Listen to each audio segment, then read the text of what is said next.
हिंदी साहित्य का इतिहास। परीक्षा नज़दीक है, कम समय में कैसे तैयारी करें। हिंदी साहित्य का इतिहास काफ़ी बिखरा हुआ है, वाइड है। इसको संक्षिप्त करके पढ़ना परीक्षा के लिए उपयोगी है। ये मैं मेरे अनुसार इसकी ब्रीफिंग करवा रहा हूँ। तो सबसे पहले आप अपने नोट्स निकाल लीजिए, या जिनके पास नोट्स नहीं है तो वो सुन लो, सुनने से भी फायदा होगा। तो ये देखिए, आप हिंदी साहित्य का इतिहास है, उसमें हम आदिकाल का रिवीजन कर रहे हैं आज, और आदिकाल का रिवीजन हम फास्ट करेंगे, टाइम बहुत कम है। तो ये देखिए, आप दो किताबें आपको याद रखनी है। 84 वैष्णवन की वार्ता, इसके रचयिता हैं वो गोकुलनाथ है। 84 वैष्णवन की वार्ता गोकुलनाथ। 252 वैष्णवन की वार्ता भी क्या है, इसके रचयिता भी कौन है, गोकुलनाथ है। तो इतना याद रखना है। वैसे 84 वैष्णवन की वार्ता है, इसमें वल्लभाचार्य के 84 शिष्यों की वार्ताएं हैं। और 252 वैष्णवन की वार्ता है, इसमें विठलनाथ के 252 शिष्यों की वार्ताओं का संकलन है। पुष्टि मार्गीय संप्रदाय में वार्ताओं का विशेष महत्व है।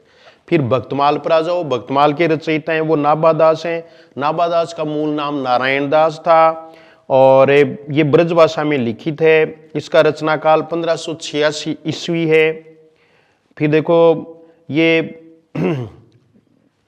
इस ग्रंथ का पर टीका है वो इसके शिष्य प्रियदास ने भक्तमाल पर टीका लिखी, भक्तमाल सटीक। फिर देखो, नाभादास है वो तुलसीदास के समकालीन थे। कालिदास हजारा के रचयिता कालिदास त्रिवेदी हैं। कालिदास त्रिवेदी की एक अन्य रचना है वो जंजीरा और वधु विनोद है। फिर आगे आ जाओ, भक्तनामावली है वो ध्रुवदास की है। फिर देखो, हिंदी साहित्य इतिहास लेखन की परंपरा है वो 19वीं सदी में प्रारंभ हुई। पहले हिंदी साहित्य इतिहास लेखक हैं वो गारसादे तोसी हैं। यानी हमारे हिंदी साहित्य का इतिहास सबसे पहले विदेशी भाषा में, फ्रेंच में लिखा गया, फ्रांसीसी भाषा में लिखा गया। गारसादे तासी इस्तवार दे ला लिटरेचर एंदुई ए हिंदुस्तानी, ये आप देख रहे होंगे, ये इनके ग्रंथ का नाम है। और इस ग्रंथ का प्रकाशन है वो 2 संस्करणों में हुआ। प्रथम संस्करण है वो 2 भागों में विभाजित हुआ, और प्रथम भाग का प्रकाशन ये पक्का याद रखना है, अभी पूछा भी था ना, 1839 ईस्वी। द्वितीय भाग का प्रकाशन है वो 1847 ईस्वी में हुआ, और द्वितीय संस्करण है उसके 3 भाग थे, इसका प्रकाशन 71 में हुआ, 1871 में हुआ। 738 कवियों का विवरण इन्होंने प्रस्तुत किया, लेकिन इनमें से केवल 70 के आसपास यानी 72 कवि हैं वो हिंदी के थे, अन्य हैं वो उर्दू के थे। इसका हिंदी में अनुवाद है वो लक्ष्मी सागर वार्ष्णेय ने हिंदुई साहित्य का इतिहास शीर्षक से किया। इसका उर्दू में भी अनुवाद किया करीमुद्दीन मौलवी। करीमुद्दीन मौलवी है, उनके ये ग्रंथ है, इसका नाम याद रखना है, तज़किरा ए सूराई हिंदी। सबसे पहले कालक्रम का उल्लेख हुआ, काल विभाजन का नहीं हुआ, नामकरण का भी नहीं हुआ, केवल कालक्रम को सबसे पहले महत्व दिया। नलिन विलोचन शर्मा ने अपने हिंदी साहित्य का इतिहास दर्शन, इनकी किताब का क्या नाम है, हिंदी साहित्य का इतिहास दर्शन, उसमें इन्होंने तोसी को पहला इतिहास लेखक माना, किसका, हिंदी साहित्य का। फिर है शिव सिंह सेंगर। शिव सिंह सेंगर है, इनकी रचना का नाम शिव सिंह सरोज है। ये 1883 में प्रकाशित है। हिंदी साहित्य इतिहास का प्रथम ग्रंथ है जो हिंदी भाषा में लिखा गया। अब पहले वाला है वो तो फ्रांस में लिखा है, फ्रांसीसी में लिखा गया ना, तो ये हिंदी में लिखा गया। शिव सिंह सरोज को हिंदी साहित्य इतिहास का प्रस्थान बिंदु भी कहते हैं, और इसमें 1000 कवियों का विवरण है। इन्होंने भी काल विभाजन व नामकरण का कोई प्रयास नहीं किया, न तो गारसादे तोसी ने किया, न ही शिव सिंह सेंगर ने किया। फिर आगे देखो, ग्रियर्सन। तो ग्रियर्सन है, इनके ग्रंथ का नाम ये the modern vernacular literature of Hindi, northern Hindustan. इन्होंने खड़ी बोली को क्या कहा, वर्नाक्यूलर हिंदी का। इसका हिंदी में अनुवाद है वो, क्योंकि ये अंग्रेजी में है, तो किशोरीलाल गुप्त ने हिंदी साहित्य का प्रथम इतिहास, इस ग्रंथ का नाम याद रखना है, हिंदी साहित्य का प्रथम इतिहास के लेखक हैं ग्रियर्सन। और हिंदी साहित्य का प्रथम इतिहास ग्रंथ लिखा किसने, गारसादे तोसी ने। तो ये आपको ध्यान रखना है। ये 11 अध्यायों में विभक्त है ये ग्रंथ है। अगर 11 नहीं आए तो 12 करना है। 12 वो विविध अज्ञात कवि है। इसका प्रकाशन है वो विशेषांक के रूप में 88 में और पुस्तक के रूप में 89 में हुआ। 88 और 89, 952 हिंदी के प्योर कवि हैं इसमें, यानी उर्दू आदि के कवियों को शामिल इन्होंने नहीं किया। फिर देखो, वास्तविक रूप से वैज्ञानिक ढंग से लिखा हुआ ये पहला इतिहास माना जाता है। हिंदी साहित्य इतिहास लेखन में ये सबसे इंपॉर्टेंट है। काल विभाजन व नामकरण का सर्वप्रथम प्रयास ग्रियर्सन ने किया। काल विभाजन व नामकरण का सर्वप्रथम प्रयास ग्रियर्सन ने किया, ये याद रखना है। और हिंदी साहित्य का वास्तविक ग्रंथ इसे ही माना जाता है। फिर आगे देखो, ये नाम से इतिहास न होते हुए भी सच्चे अर्थ में हिंदी साहित्य का इतिहास है। अगले लेखक हैं इतिहास लेखक मिश्र बंधु, गणेश बिहारी मिश्र, श्याम बिहारी मिश्र, सुखदेव बिहारी मिश्र, ये 3 भाई है। ग्रंथ का नाम मिश्र बंधु विनोद। ये विशाल ग्रंथ है जो 4 भागों में विभाजित है और जिसको 8 कालखंडों में भी विभाजित किया गया है। प्रथम 3 भागों का प्रकाशन 1913 ईस्वी में हुआ। 4 भाग हैं कुल। अभी फर्स्ट ग्रेड में पूछा था ना, 4 भाग। कितने भाग हैं? तो 4 भाग हैं। 3 भागों का प्रकाशन 1913 ईस्वी में हुआ और चौथा भाग है वो 1934 में प्रकाशित किया गया। इसमें 5000 कवियों का विवरण यानी विशाल ग्रंथ है। प्रथम इतिवृत्तात्मक ग्रंथ है और रामचंद्र शुक्ल ने अपने इतिहास ग्रंथ के लिए कच्ची सामग्री इसी ग्रंथ से ली, विशेष रूप से रीतिकालीन कवियों के लिए। शुक्ल ने स्वयं को मिश्र बंधुओं का ऋणी माना है और मिश्र बंधु विनोद को बड़ा भारी वृत्त संग्रह भी इन्होंने कहा है। मिश्र बंधुओं ने हिंदी नवरत्न नाम से एक छोटी सी किताब और भी लिखी जिसका प्रकाशन 1910 में हुआ था, जिसमें 9 कवि हैं हिंदी नवरत्न।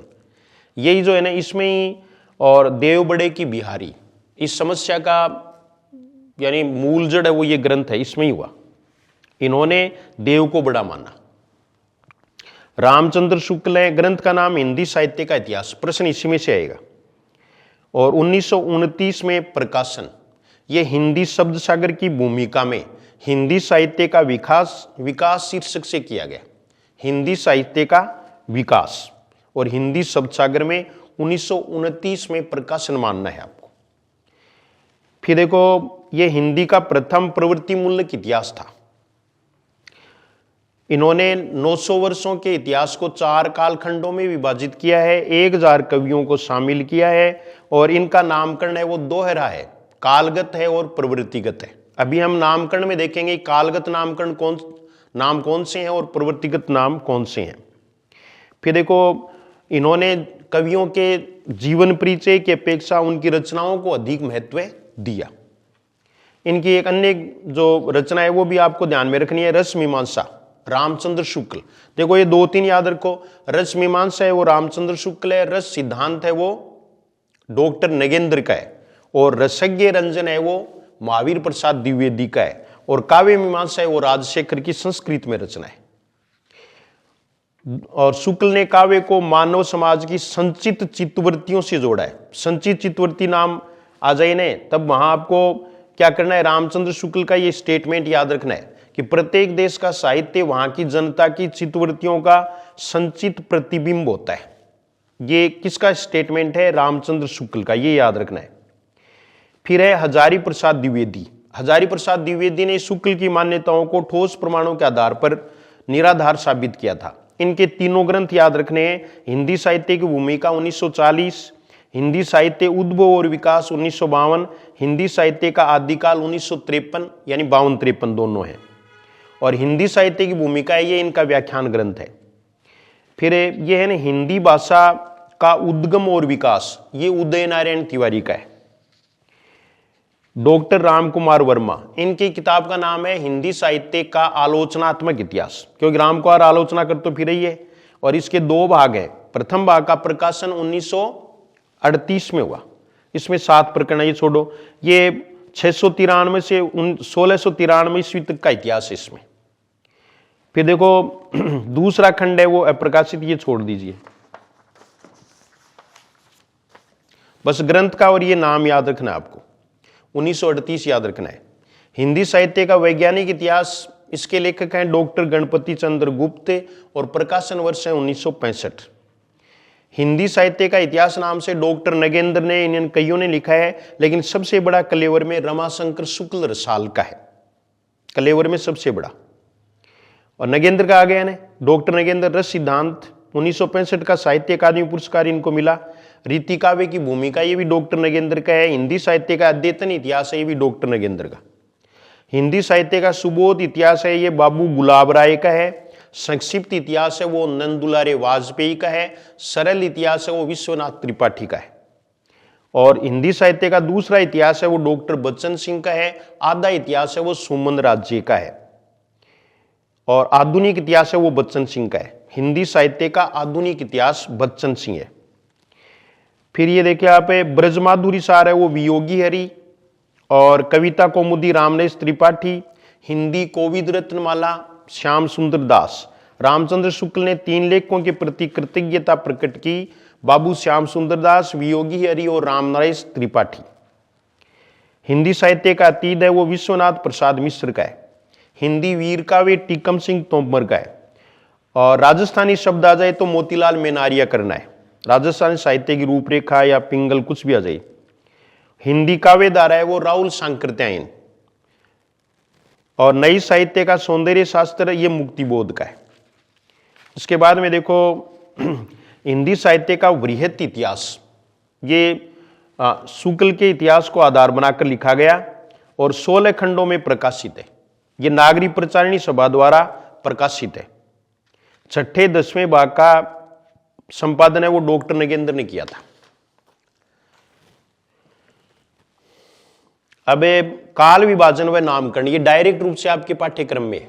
ये तो क्या है कि एहतियात के रूप पर हमें इतिहास ग्रंथों को ध्यान में रखेंगे। इतिहास ग्रंथों के बीच में से शायद ही प्रश्न पूछें, क्योंकि फर्स्ट ईयर में तो ये टॉपिक है, लेकिन इसमें ये नहीं है।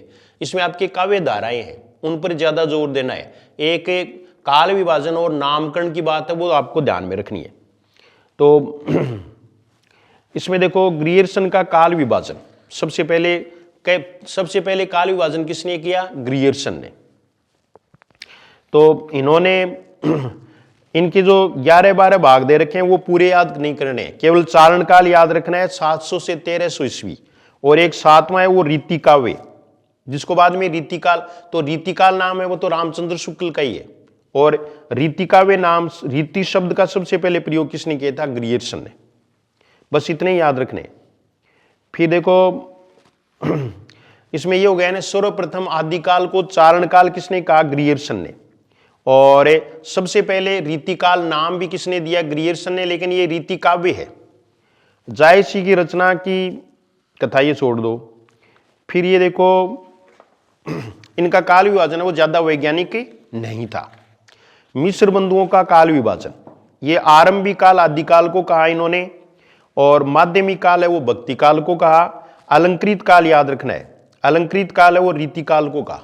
रीतिकाल को अलंकृत काल किसने कहा? मिश्र बंधुओं ने। और आधुनिक काल को वर्तमान काल का। बाकी ये पूरी डेट आपको याद नहीं रहेंगी। रामचंद्र शुक्ल का पूरा काल विभाजन याद रखना है। जैसे कालक्रम के आधार पर आप देख रहे हैं आदिकाल है, आदिकाल को इन्होंने प्रवृत्ति मूलक नाम है वो वीरगाथा काल है। ये काफी विवादास्पद है। और ये 1050 विक्रम संवत से 1375 विक्रम संवत तक है, यानी 993 ईस्वी से 1318 ईस्वी है। ये पक्का याद रखना है। पूर्व मध्य काल, इसमें भक्ति काल। पूर्व मध्य काल को क्या कहा? भक्ति काल कहा है। ये 1375 से 1700 विक्रम संवत है। उसके बाद में उत्तर मध्य काल है, ये रीतिकाल। रीतिकाल भी विवादास्पद है, ये 1700 से 1900 विक्रम संवत तक। और आधुनिक काल को इन्होंने गद्य काल कहा।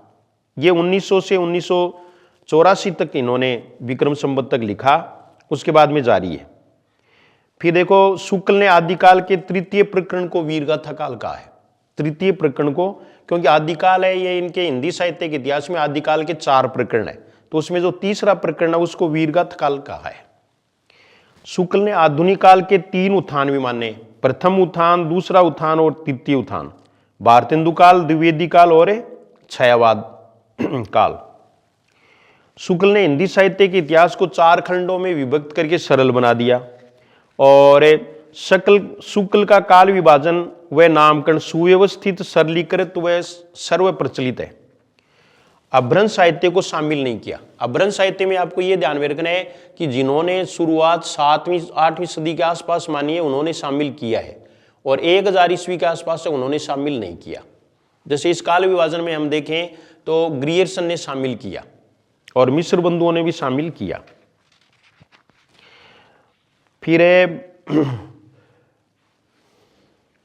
इनका जो प्रवृत्तिगत नाम है वही ज्यादा प्रसिद्ध हुआ, फेमस हुआ।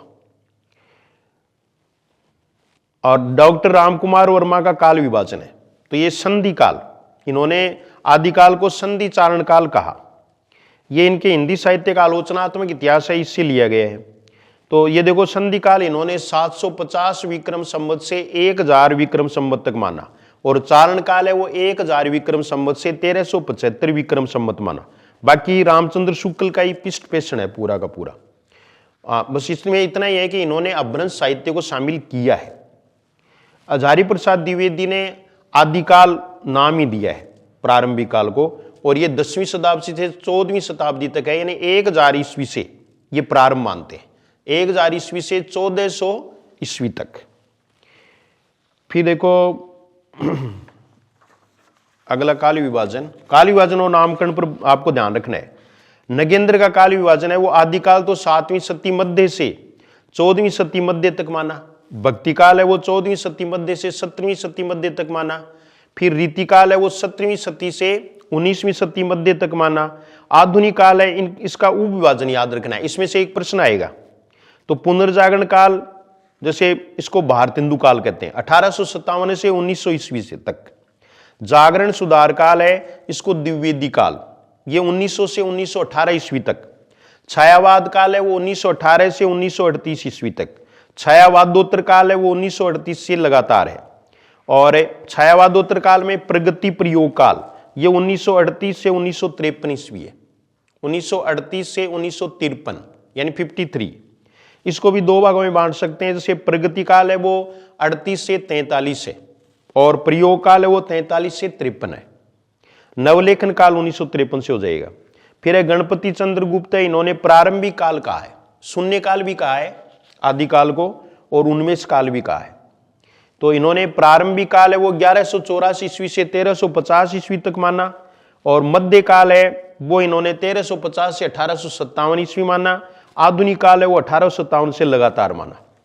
फिर देखो डॉक्टर बच्चन सिंह है, इनका अभ्रंश काल इन्होंने आदिकाल को कहा है, और भक्ति काल रीतिकाल वैसे ही है। आधुनिक काल है, इसका उपविभाजन है वो थोड़ा सा नाम में परिवर्तन है। पहला तो वैसा ही है जो डॉक्टर नगेंद्र का है। पुनर्जागरण काल 1857 ईस्वी से 1900 ईस्वी तक, और पूर्व स्वच्छंदता काल, क्योंकि इन्होंने छायावाद को स्वच्छंदता काल कहा, तो पहले वाला तो पूर्व स्वच्छंदता काल है, ये 1900 से 1920 तक है, यानी कहने का मतलब जो द्विवेदी युग वाला है। और स्वच्छंदता काल है ये 1920 से 1940 तक माना, और उत्तर स्वच्छंदता काल है ये बाद का है। और बाबू श्याम सुंदर दास है, इन्होंने युग शब्द का प्रयोग किया है, युग श्याम जी को ही है। आदिकाल का जो नामकरण है उसके बारे में प्रश्न आ सकता है। यह काल विभाजन था। अब नामकरण में देखो आप, चारण काल ग्रियर्सन, संधि चारण काल डॉक्टर रामकुमार वर्मा बता दिया आपको, आरंभिक काल मिस्र बंधु बता दिया, वीरगाथा काल ही पूछ लेंगे रामचंद्र शुक्ल। फिर देखो आदिकाल है वो हजारी प्रसाद द्विवेदी नगेंद्र, ये सारे ही हैं। वीर काल है वो विश्वनाथ प्रसाद मिश्र। शून्य काल है वो गणपति चंद्र गुप्त।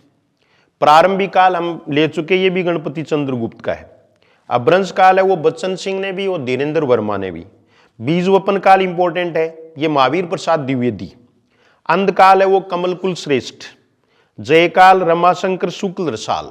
और सिद्ध सामंत काल भी इंपॉर्टेंट है, ये राहुल सांकृत हैं। तो 5-7 नाम है वो ध्यान में रखें आप। और पुरानी हिंदी काल है वो चंद्रधर शर्मा गुलेरी। अभ्रंश भाषा को पुरानी हिंदी किसने कहा? चंद्रधर शर्मा गुलेरी ने। और पुरानी हिंदी को रामचंद्र शुक्ल ने प्राकृत आभास हिंदी या अभ्रंश हिंदी कहा।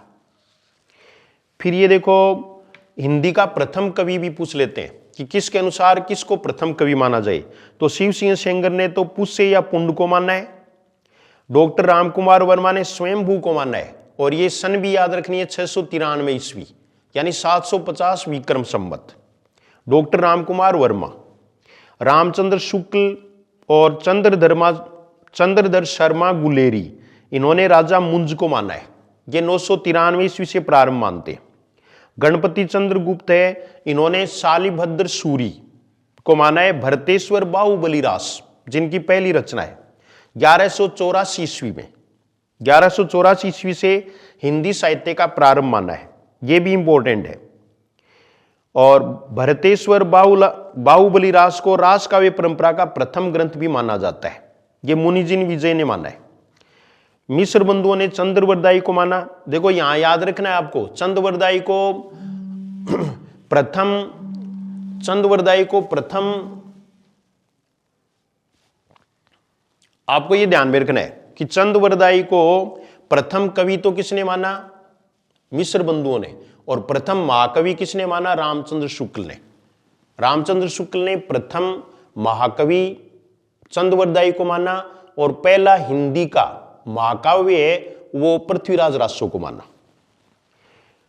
इसके बाद में देखो हजारी प्रसाद द्विवेदी है, इन्होंने अद्दहमान यानी अब्दुर रहमान जिनकी रचना संदेश रासक है, ये 13वीं सदी की रचना जो विवादास्पद रही। हजारी प्रसाद द्विवेदी ने संदेश रासक को मान ही लिया। और इसके बाद में ये देखो संदेश रासक एक वीरय काव्य ग्रंथ है जो किसी इस्लाम धर्मावलंबी द्वारा रचित प्रथम भारतीय भाषाई ग्रंथ है। भागीरथ मिश्र ने गोरखनाथ को पहला माना, ये 10वीं 11वीं सदी के माने जाते हैं। और बच्चन सिंह ने विद्यापति को, बच्चों ये विद्या सीख रहे अभी, इन्होंने, और कीर्तिलता 14वीं सदी। शुक्ल ने विद्यापति को भक्तिकाल का कवि माना है। आदिकाल और भक्तिकाल की सीमा पर खड़े कवि हैं ये। फिर अगला देखो राहुल सांकृत्यायनी, पक्का याद रखना है, इन्होंने सरहपा को प्रथम कवि माना, जिनकी रचना दोहा कोश है, 769 ईस्वी उनका समय है। ठीक है। अब आपको यह ध्यान रखना है कि मान लीजिए किसी का भी नाम नहीं है और फिर पूछ लें, तो आपको यह ध्यान रखना है कि सबसे पहला कवि हिंदी का सरहपा को माना जाता है, ये सिद्ध कवि है। और दूसरा आपको यह याद रखना है कि प्रथम ग्रंथ है वो इसके द्वारा रचित है, वो इनका जो है वो नहीं माना जाता है। दोहा कोश है इनके ग्रंथ का नाम, लेकिन वो नहीं माना जाएगा, बल्कि हिंदी का प्रथम ग्रंथ है वो श्रावकाचार को माना जाता है, जो 933 ईस्वी में जिसकी रचना हुई, और इसके रचनाकार हैं वो देवसेन थे। श्रावकाचार ये जैन कवि, 250 दो इसमें संकलित है।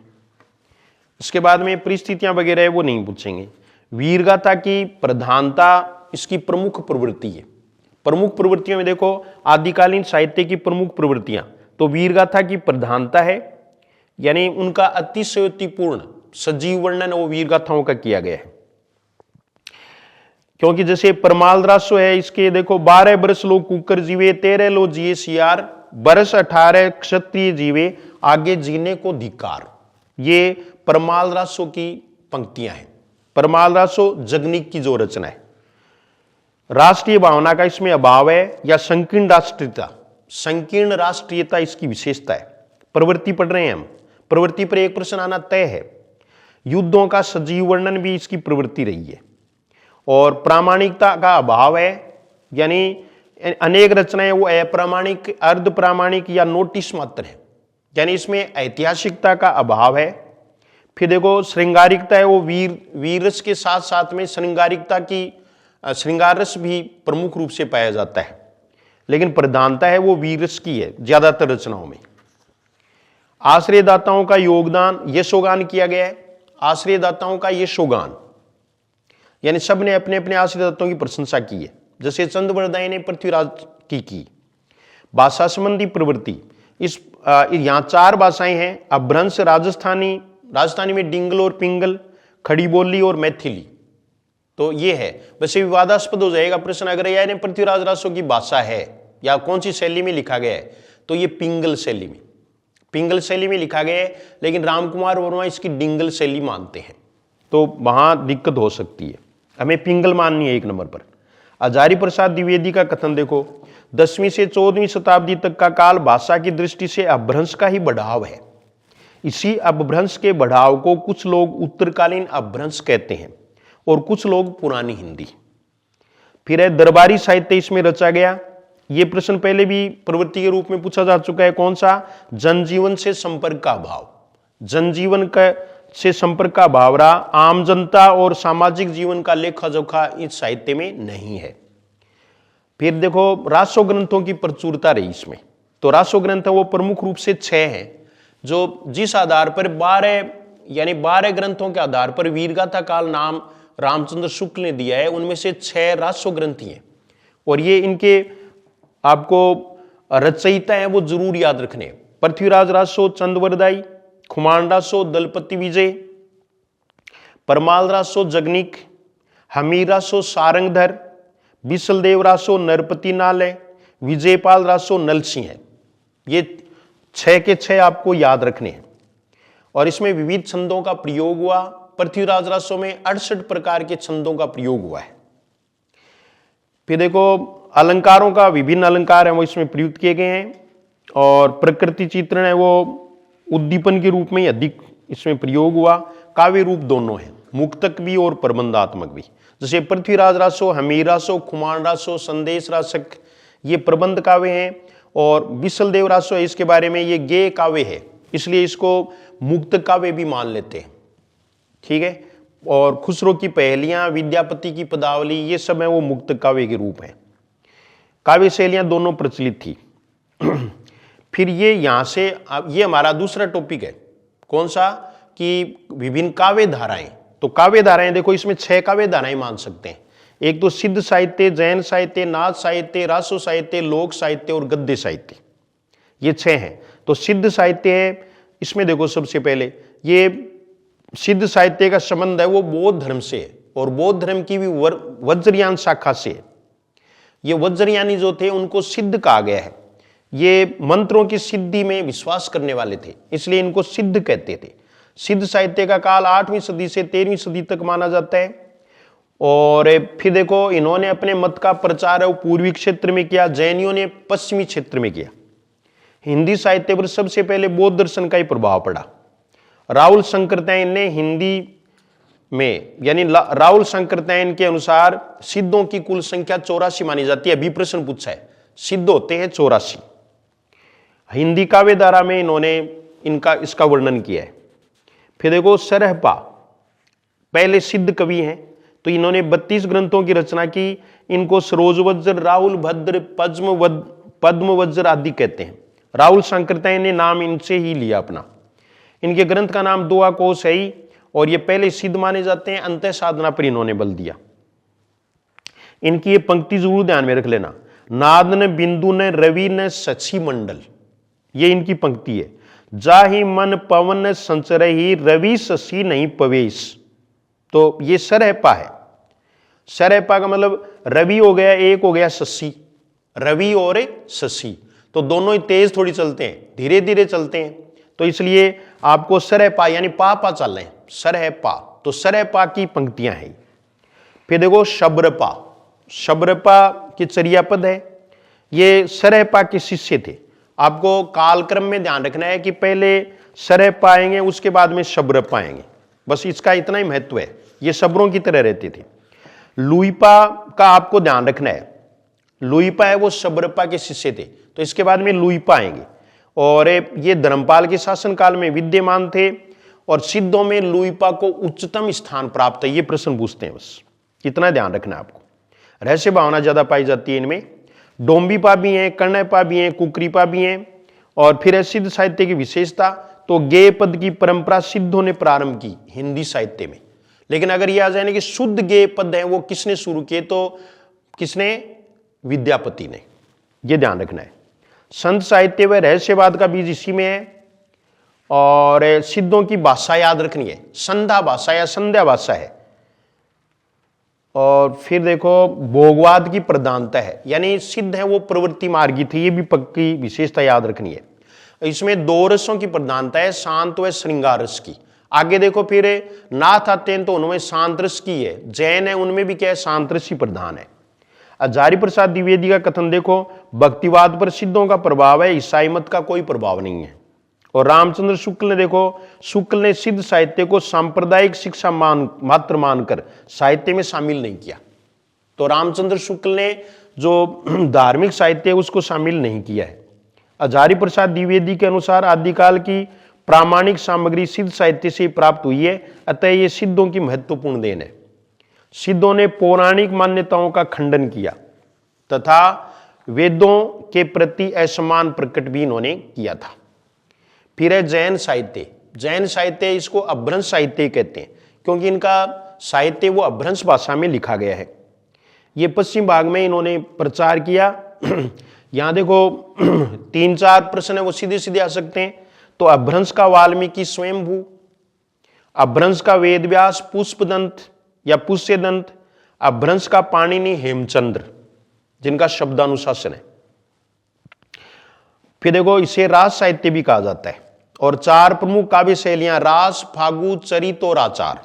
चरित है ये प्रबंधात्मक काव्य होता है, और चरित ही सबसे बड़ी देन है जैनियों की, क्योंकि जैनी काव्य वही सबसे ऑथेंटिक माना जाता है आदिकाल में। फागु व चरित है वो प्रबंध काव्य की शैलियां हैं। आचार शैली उपदेशात्मक काव्य शैली है, और रास शैली इनकी काफी प्रसिद्ध है, एक नाट्य शैली है। ये जैन साहित्य का सर्वाधिक लोकप्रिय रूप है। फिर है प्रमुख कवि देखो स्वयंभू, तो इनकी रचना है वो पौमचरियूत है 693 ईस्वी। ये राम कथा है, ये इनकी कीर्ति का अक्षय स्तंभ है। फिर है रिठ नेमी चरियू, इसे हरिवंश पुराण भी कहते हैं, इसमें कृष्ण कथा है। फिर है पंचमी चरियू, ये इनकी रचनाएं हैं। देवसेन का सरावा का 4 हम पढ़ चुके। हेमचंद्र का शब्दानुशासन है सिद्ध हेमचंद्र शब्दानुशासन। बचपन का नाम चंगदेव था और ये हेमचंद्र को अभ्रंश व प्राकृत का पाणिनि कहा जाता है, दोनों आए तो अभ्रंश का मानना है। भला हुआ जो मारिया बैणी मारा कंतु, ये शब्दानुशासन से लिया गया है और हेमचंद्र की ही पंक्तियां हैं। पुष्पदंत अगले कवि हैं, ये 10वीं सदी के हैं। इनकी रचना देखो महापुराण, उत्तर पुराण, जस हर चरियू जिसको यशोधरा चरियू कहते हैं, नाय कुमार चरियू यानी नाग कुमार चरित। पुष्पदंत अपने आप को अभिमान मेरु और सरस्वती नीले या कवि कुल तिलक कहते थे, अभिमानी थे ये। और पुष्यदंत को अभ्रंश का व्यास कहा जाता है, क्योंकि इन्होंने 63 यानी 63 महापुरुषों के जीवनी की घटनाओं का वर्णन महापुराण में किया है। 2 चौपाई शैली अपनाई, जिसका प्रभाव रामचरितमानस पर भी पड़ा। शालिभद्र सूर्य इनकी आपको बताई दिया 1184 ईस्वी। भरतेश्वर बाहुबली रास इनकी रचना का नाम है। दूसरी रचना है वो इनकी बुद्धि रास है। बुद्धि रास है वो जल्लन कवि की है, वो जल्लन की रचना है। पंच पांडव चरित रास है। अन्य फिर रचना और रचनाकार है, तो ये देखो चंदनबाला रास है वो कवि आशुक की रचना है। इसकी रचना जालोर में हुई थी 1200 ईस्वी में, और इसमें 35 छंद हैं। नायिका प्रधान ग्रंथ है। प्रबंध चिंतामणि है वो मेरुतुंग की है। रेवतगिरी रास है वो विजयसेन सूरी की है। नेमिनाथ रास है वो सुमति गणी की है। और ये पक्का याद रखना है, हमारा भविष्य धन से ही बनेगा, तो भविष्य कहा है वो धनपाल की है। योगसार है वो जोइंदू की है। और पहाड़ दोआ राम सिंह जैन, यानी राम सिंह ने पहाड़ा दोआ बहुत है, यो याद रखना है। फिर है जैन साहित्य की विशेषताएं, तो ये देखो बाह्य उपासनाओं का विरोध किया, नारी रूप चित्रण इन्होंने किया है, सांतरस की प्रधानता है, प्रकृति चित्रण फागु काव्य में जैन कवियों ने प्रकृति के मादक चित्रों का श्रृंगार रूप में वर्णन किया है। कहा जाता है कि हिंदी साहित्य में सबसे पहले प्रकृति का वर्णन है वो जैन साहित्य में ही मिलता है। और धीरेन्द्र वर्मा ने कहा है कि चरित काव्य लेखन के क्षेत्र में जैन कवियों का हिंदी साहित्य सदैव ऋणी रहेगा। आदिकाल में जैन साहित्य सबसे प्रामाणिक एवं विश्वसनीय साहित्य माना जाता है, ये प्रश्न पूछा हुआ है, इनका ये विश्वसनीय माना जाता है। नाथ साहित्य देखो सिद्धों की वाममार्गी भोग प्रधान साधना की प्रतिक्रिया में नाथ साहित्य संप्रदाय का उदय हुआ। हजारी प्रसाद द्विवेदी ने नाथ संप्रदाय को अवधूत संप्रदाय कहा है। सिद्ध नारी भोग में विश्वास करते थे, किंतु नाथपंथी उसके विरोधी थे, और ये आदिनाथ को अपना पहला गुरु मानते हैं। नाथ संप्रदाय के प्रवर्तक मत्स्येंद्र नाथ व गोरखनाथ को माना जाता है। दोनों आए तो गोरखनाथ करें प्रवर्तक के रूप में, क्योंकि साहित्य के यही प्रवर्तक हैं। वैसे मत्स्येंद्र नाथ है वो सिद्ध साहित्य और नाथ साहित्य को जोड़ने वाली कड़ी के नाम से जाने जाते हैं। मत्स्येंद्र नाथ है वो गोरखनाथ के गुरु हैं, लेकिन साहित्य में सबसे बड़ा योगदान है वो गोरखनाथ का ही है। फिर देखो गोरखनाथ ये 9वीं से 11वीं शती तक हुए हैं ऐसा बताया जाता है। सांकृत्य ने 845 ईस्वी माना। गोरखनाथ की रचनाओं का संकलन डॉक्टर पीताम्बर दत्त बड़थवाल ने गोरखवाणी में किया है। और फिर देखो इनके 14 ग्रंथ है, लेकिन ये ज्ञानामृत, आत्मबोध, रामावली, सप्तवार, ज्ञान तिलक, शब्दी ऐसे थोड़े नाम याद रखने, वैसे बहुत ज्यादा इंपॉर्टेंट नहीं है। और ये है ना गोरख जगायो जोग भक्ति बगायो लोग, ये पंक्ति किसकी है तो तुलसीदास की है। चौरंगीनाथ है, गोपीचंद नागार्जुन है, ये रसायनज्ञ थे, ये नाथ ही हैं, 9 नाथों में है, नाथों की संख्या 9 मानी जाती है। मिश्र बंधुओं ने गोरखनाथ को हिंदी का प्रथम गद्य लेखक माना है। मिश्र बंधुओं ने गोरखनाथ को प्रथम गद्य लेखक माना। फिर देखो नाथ साहित्य की विशेषताएं, तो ये भी आपको है ना कि पहले सिद्ध साहित्य है, उसके बाद में नाथ साहित्य और उसके बाद में फिर संत साहित्य। संत साहित्य पर इसका प्रभाव पड़ा है, सबसे ज्यादा संत साहित्य है वो नाथ साहित्य से ही प्रभावित है। हठ योग और शून्य साधना पर बल दिया, शांत रस की प्रमुखता है, श्रृंगार रस का इसमें कोई लेना देना नहीं है। फिर देखो साधनात्मक रहस्यवाद है, गुरु को सर्वोच्च स्थान इन्होंने दिया है, शैव मत का प्रतिपादन किया है और संध्या भाषा शैली का प्रयोग इन्होंने किया। और शुक्ल ने नाथों की भाषा को सद्धुकड़ी भाषा माना है, क्योंकि राजस्थानी भाषा में इन्होंने ज्यादा रचना की। चारित्रिक सुचिता, सुचिता मानी पवित्रता पर बल दिया। नारी को साधना क्षेत्र से बाहर किया। हजारी प्रसाद द्विवेदी का कथन देखो, इस मार्ग की सबसे बड़ी कमजोरी इनका रूखापन और गृहस्थ के प्रति अनादर है। रासो साहित्य में देखो रासो शब्द की व्युत्पत्ति है, तो गारसा देतोसी ने तो राजसूय से, रामचंद्र शुक्ल वाला याद रखना है रसायन, क्योंकि इन्होंने बताया है कि विशल देव रासों में रसायन शब्द का बार बार प्रयोग हुआ है। और श्यामलदास और इन्होंने जायसवाल ने रहस्य को माना। हजारी प्रसाद वाला याद रखना है रासक, रासक से ही सबसे ऑथेंटिक माना जाता है। नरोत्तम स्वामी ने रसिक से माना। फिर देखो रासो है क्या, तो रासो चारण कवियों द्वारा रचित वीरगाथा काव्य है, जो प्राय राजस्थानी भाषा में अतिशयोक्तिपूर्ण ढंग से ओजस्वी भाषा में रचित है। रासो ग्रंथ वो वीरगाथात्मक, प्रशस्ति मूलक और वीर रसात्मक है। प्रमुख रासो ग्रंथ हमने पढ़ लिए। पृथ्वीराज रासो जिनके रचयिता है वो चंद्रवरदाई हैं और ये प्रबंधात्मक महाकाव्य है। ये हिंदी का पहला प्रबंधात्मक महाकाव्य माना जाता है। चंद्रवरदाई हैं, इनका जीवन काल 1168 से 1192 ईस्वी तक है और इनका मूल नाम है वो बलिदय था, बलिदय। दूसरा नाम पृथ्वी भट्ट था। इनका जन्म लाहौर में हुआ था, लेकिन बाद में ये नागौर में बस गए। जालंधरी देवी का इनको इष्ट था और ये है ना एक थाल जन्म एक थाल मरण, ये पृथ्वीराज और चंद्रवरदाई के बारे में कहा जाता है। दोनों एक ही दिन जिनमें और एक ही दिन मरे। इसको स्वाभाविक विकासशील काव्य कहा जाता है। फिर देखो पृथ्वीराज रासो के उत्तरार्ध भाग की रचना है वो उनके पुत्र जलहन ने की। पुस्तक जलहन हत दे चली गजन नृपकाज। प्रथम संस्करण है, ये देखो 4 संस्करण प्रसिद्ध है, ये डॉक्टर नरोत्तम स्वामी के अनुसार है। तो प्रथम संस्करण है वो बृहद संस्करण है, ये उदयपुर संग्रहालय में सुरक्षित है और नागरी प्रचारणी सभा द्वारा 1905 ईस्वी में प्रकाशित किया गया। इसमें 69 समय है। ज्यादातर यही प्रश्न पूछेंगे पृथ्वीराज रासो में कितने समय है, सम्यो या समय, तो ये 69 याद रखना है आपको, ठीक है। और इसमें 16,306 छंद है। कैमासबद्ध है वो यहाँ इसकी प्रमुख घटना है और पद्मावती समय वो भी महत्वपूर्ण है। द्वितीय संस्करण है, इसमें 7,000 छंद हैं। इसको मध्यम संस्करण कहा जाता है। यह अप्रकाशित है, बीकानेर और अबोहर में इसकी प्रतियां वो सुरक्षित हैं। इसमें अध्यायों को प्रस्ताव कहा गया है। पहला जो बृहद है उसमें तो इसको जो है ना इनको क्या कहा गया, समय कहा गया है, सर्गों को या अध्यायों को, और इसमें एक प्रस्ताव कहा गया है। तीसरा संस्करण है, इसमें 3,500 छंद हैं, 19 अध्याय है। यहां अध्यायों को खंड कहा गया है। फिर देखो चौथा संस्करण है, ये लघुतम संस्करण है। इसमें 1300 छंद है, इसमें अध्याय नहीं है। और डॉक्टर दशरथ शर्मा इसी को मूल रासो ग्रंथ मानते हैं। अपने मूल रूप में रासो की ऐतिहासिकता अक्षुण है, ये डॉक्टर दशरथ शर्मा ने कहा। फिर आगे देखो आप, प्रामाणिकता और अप्रामाणिकता पर प्रश्न पूछ सकते हैं। तो ये देखो, पूर्णतः अप्रामाणिक मानने वाले हैं वो श्यामलदान और मुरारीदान है, ठीक है। लेकिन सबसे पहले इसको अप्रामाणिक घोषित किसने करवाया? डॉक्टर बुल्लर ने 1875 में रॉयल एशियाटिक सोसाइटी को पत्र लिखकर। और रामचंद्र शुक्ल वो इसको पूर्णतः जाली ग्रंथ, पूरा ग्रंथ जाली है, पूर्णतः जाली ग्रंथ मानते हैं। रामचंद्र शुक्ल हैं वो जाली ग्रंथ मानते हैं इसको यानी ये पूरा ग्रंथ है वो जाली है। इसके बाद में देखो, रामकुमार वर्मा भी हैं, गौरी शंकर हीराचंद ओझा हैं और मॉरिसस हैं।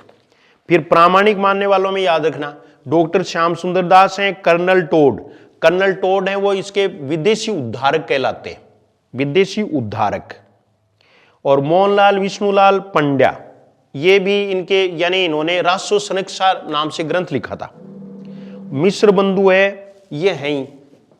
और उसके बाद में देखो आप, ये डॉक्टर नगेंद्र हैं, मेनारियां हैं, गारसादे तोसी हैं, ग्रियर्सन है। अर्ध प्रामाणिक मानने वालों में हजारी प्रसाद द्विवेदी, और हजारी प्रसाद द्विवेदी का आपको एक चीज है वो ध्यान में रखनी है, और वो क्या है कि इन्होंने ये माना कि सुख सुखी संवाद के रूप में जो रासो लिखा गया है वो बिल्कुल सही है। तो सुख सुखी संवाद याद रखना है। मुनिजिन विजय, इन्होंने अल्पकाय माना। सुनीति कुमार चटर्जी हैं, ये आपको ध्यान में रखना है। और डॉक्टर दशरथ शर्मा है, ये डॉक्टर जैसे ही पूछ लेने कि डॉक्टर दशरथ शर्मा ग्रंथ को मानते हैं तो अर्ध प्रामाणिक मानते हैं, अर्ध प्रामाणिक नहीं है ये तो प्रामाणिक करना है। चौथा वर्ग है वो डॉक्टर नरोत्तम स्वामी का है, जो हास्यास्पद है। इन्होंने रासो को मूल रूप से प्रबंध काव्य नहीं माना। इन्होंने कहा कि ये प्रबंध काव्य नहीं था बल्कि मुक्तक काव्य था, जो कि स्वीकार्य नहीं है। फिर ये आगे देखो, इसकी कुछ विशेषताएं रासो का हिंदी साहित्य में, तो आपको ये ध्यान रखना है कि षड भाषा का प्रयोग हुआ है। और बाकी लक्ष्मी सागर वार्ष्णेय का कथन है कि पृथ्वीराज रासो हिंदी का प्रथम सफल महाकाव्य है। अगला विशलदेव रासो, इसके रचयिता नरपति नाले हैं। 1272 मंझारी जेठ बदी नवमी बुधवारी, ये इनके बारे में कहा गया है। ये 1212 विक्रम संवत में इसकी रचना मानी जाती है। रामचंद्र शुक्ल ने विशलदेव रासो को वीर गीत के रूप में सबसे प्राचीन ग्रंथ माना है। इसमें नायक हैं वो विग्रहराज चतुर यानी विशलदेव हैं, और नायिका का नाम पूछते हैं तो राजमती है, राजमती, मती आएगा। और ये संदेश राशक, मेघदूत व डोलामारू की तरह वीरय संदेश काव्य है। तो तीनों ये वीरय संदेश काव्य हैं, ऐसे ये भी है। इसकी भाषा पश्चिमी राजस्थानी है। फिर देखो, स्त्री रसायन भी कहा जाता है इसे। रामचंद्र शुक्ल का कथन है यह घटनात्मक काव्य नहीं है, वर्णनात्मक है, जबकि पृथ्वीराज रासो वो घटनात्मक है। इसमें 4 खंड तथा 316 छंद है। तो प्रथम खंड है उसमें राजमती व विशलदेव का विवाह है, दूसरे खंड में विशलदेव का रूठकर उड़ीसा जाना, और राजमती का वीरय वर्णन है, विशलदेव का उड़ीसा ले आना, ये तृतीय खंड है। और चौथे खंड में भोज का अपनी पुत्री को अपने घर लिए जाना और विशलदेव द्वारा वापस चित्तौड़ ले आना।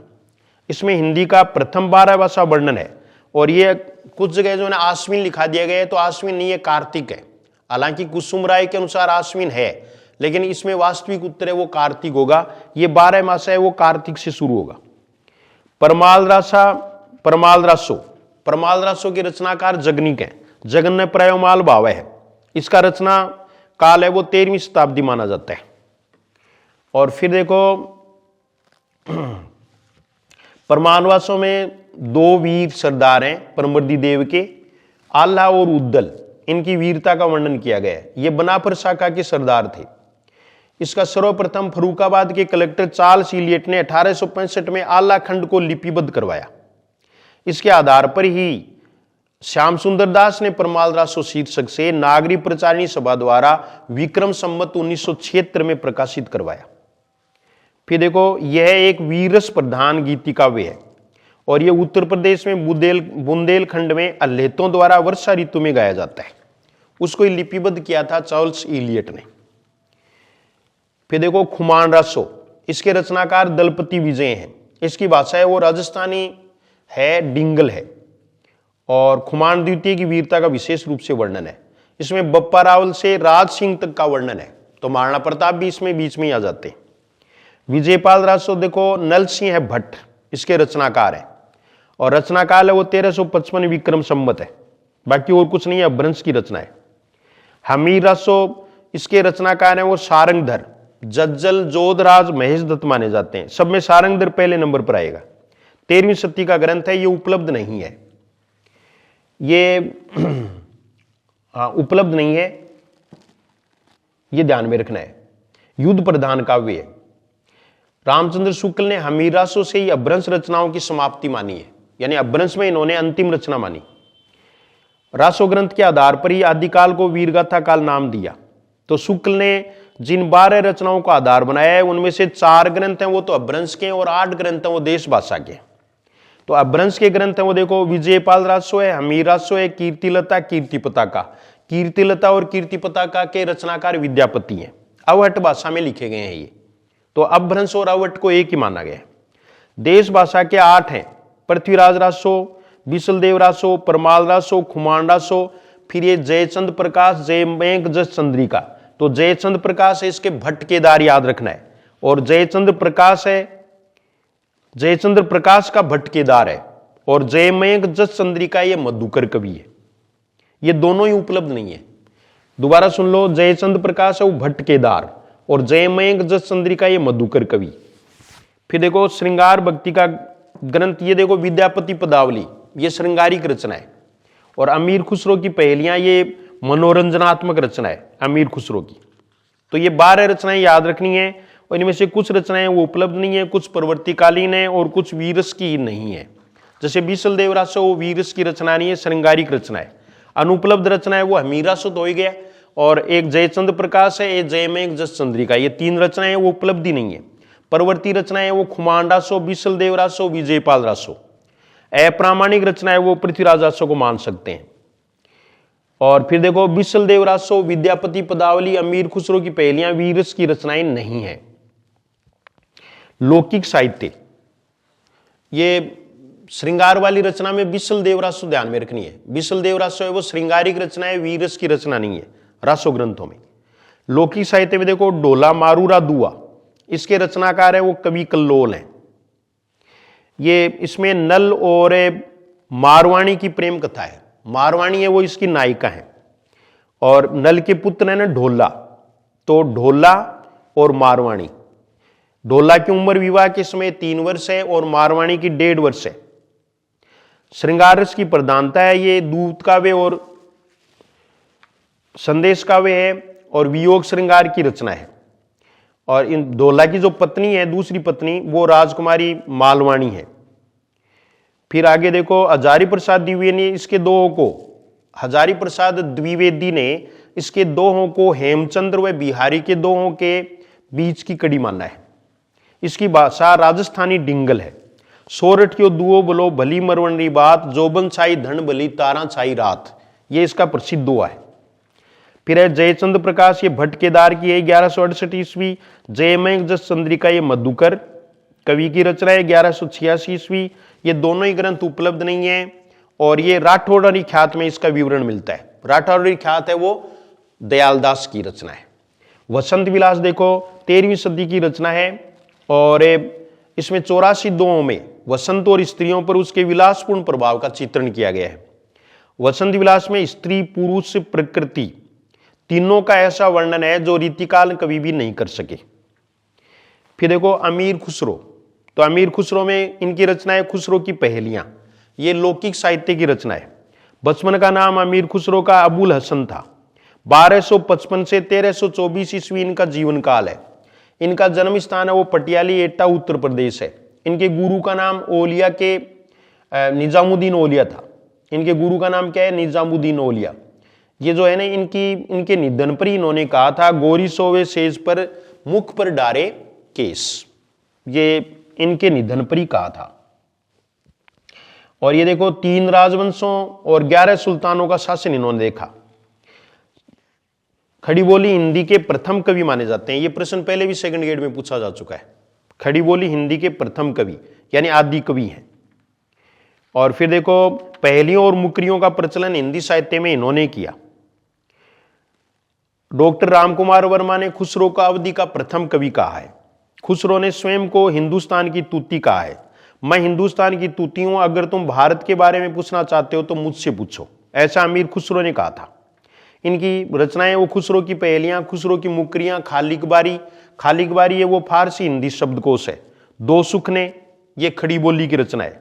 नुहसीपुर, ये भारतीय बोलियों के बारे में विस्तार से लिखा गया है। ये इनकी रचनाओं के नाम है। फिर आगे देखो, ये इनका जो काव्य है ना वो मनोरंजनात्मक है, शुद्ध मनोरंजनात्मक। विद्यापति देखो, विद्यापति 1352 से 1448 ईस्वी इनका जीवन काल माना जाता है। और ये शिव सिंह के दरबारी कवि थे। इन्हें मैथिली कोकिल, अभिनव जयदेव, कवि शेखर कहा जाता है। ये आदिकाल के उत्तरार्ध और भक्तिकाल के पूर्वार्ध के कवि माने जाते हैं। यानी ये भक्तिकाल और आदिकाल और भक्तिकाल की सीमा पर खड़े कवि हैं। इनकी रचना देखो, कीर्तिलता, ये 403 ईस्वी में है। और इसके बारे में ये देशील बयना यानी अवहट या प्रवृत्ति अपभ्रंश में रचित राज प्रशस्ति चरित काव्य है। इसमें कीर्ति सिंह की वीरता का वर्णन है। फिर देखो, कीर्तिलता में विद्यापति ने स्वयं को खेलन कवि कहा है।